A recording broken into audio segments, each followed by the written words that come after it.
Master Sept Skies is about to get real. Welcome back to the channel and welcome to this tutorial. In this episode, we're going over everything you need to take your Sept gazing from noob to pro. I'm going to cover 4 key points that will have you exploring and understanding the night sky like never before. And just a heads up, each of these sections is about 6 minutes long. So if one isn't for you, you can always skip ahead. But I think each one will help take your stargazing to the next level. So let's dive in, starting with 1. Spots. My favorite free app for finding dark sites near you is called Dark Sky Finder. It's super simple. Just open the app and zoom into your location.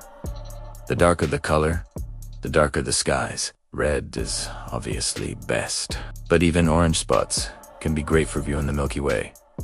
And the app will tell you exactly what time the sky will be dark. But for me, the coolest feature is the travel mode. You can plan a road trip and see which route has the darkest skies. It'll even show you the moon phases along the way, so you can pick your darkest, clearest night to go. I used this app to plan a recent trip, and it took me to some amazing dark sites I never knew existed. So thanks, Dark Sky Finder. Next up, let's talk about stories. Now, there's nothing like gazing at a clear night sky full of stars, but sometimes it's nice to know what you're actually looking at. That's why I love the second feature in Master Sept Skies, the stories. As above, so below. A great place to start is with the constellations. The myths and legends that are attached to them are fascinating. For example, did you know that Leo the Lion was a constellation that was actually invented by the Greeks? They made it up to fill the void left by the missing piece of the Big Dipper. How cool is that?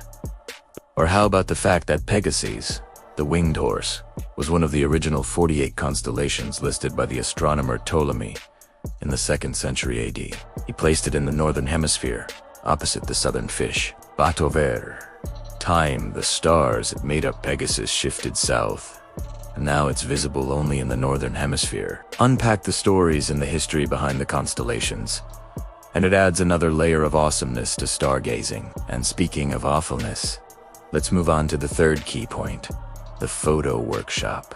Yes, this is the part where I teach you how to take amazing photos of the night sky.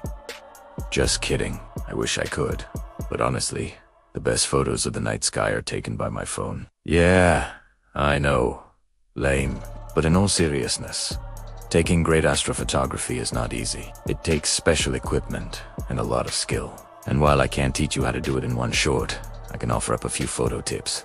First, I've found that shooting in manual mode. Wide angle with a low aperture and a slow shutter speed works best for capturing the Milky Way. Oh, and don't forget to turn off your phone's auto night mode. It might seem counterintuitive, but you'll get better, more detailed shots with manual controls.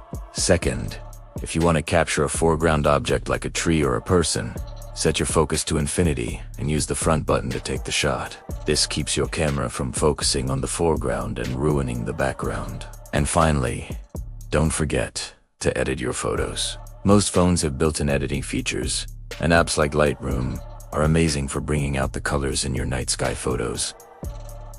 Remember, the sky is really black. You just can't see the details because of the darkness. So use the shadows and contrast settings to bring out the details and make it pop. Finally, we move on to the 4th section of Master Sept Skies, Q&A. This is the section where I answer all your burning Sept questions. For example, did you know that most people see the Milky Way as a faint band because they're really looking at it at an angle? If you want to see it in all its glory, head out to a dark sky zone and look towards the center of the galaxy, which is located in the Sagittarius constellation. Or did you know that the North Star, also known as Polaris, isn't actually a star at all? It's a relatively average star that just happens to be almost exactly above Earth's North Pole.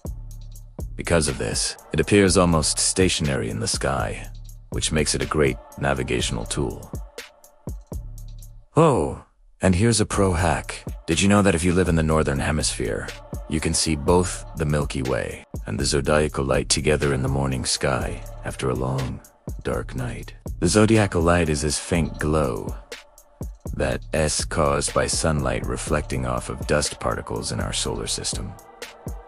It's pretty cool to see. Alright, my friends, That wraps up another edition of Master Sept Skies. I hope you learned something new, got some fresh ideas for your next stargazing session, and maybe even snapped a killer pic of the night sky. Remember, the best way to improve your stargazing is to just get out there and do it. Don't get stuck inside watching tutorials.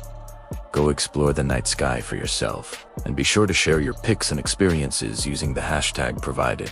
Until next time, keep looking up.